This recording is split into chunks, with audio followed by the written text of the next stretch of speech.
Hello everyone, today I'd like to do a quick review of this mini home projector. It's pretty neat, it's pretty light as you can see, and the design is really stylish. The controls are at the top and they're really easy to manage. You can either manage it through here or use the remote control here, and this remote allows you to increase or decrease the sound.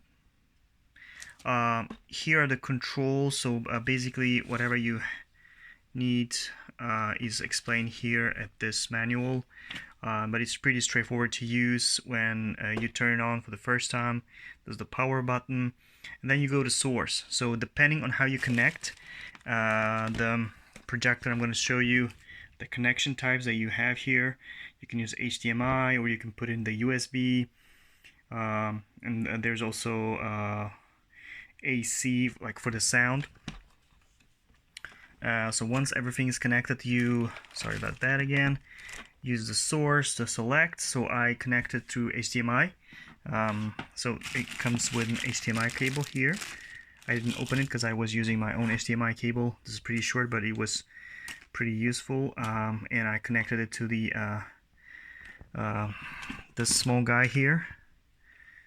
The Android TV box, and it was working perfectly. And then I made sure that I have the sound up in this one so that I can use the sound in this one, and the sound comes from this dynamic here at the side.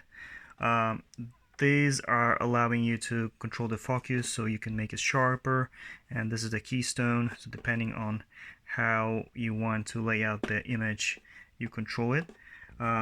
Overall, it's pretty easy to use. You have also the stand that you attach to the bottom of the, as you can see, you can screw it here at the bottom.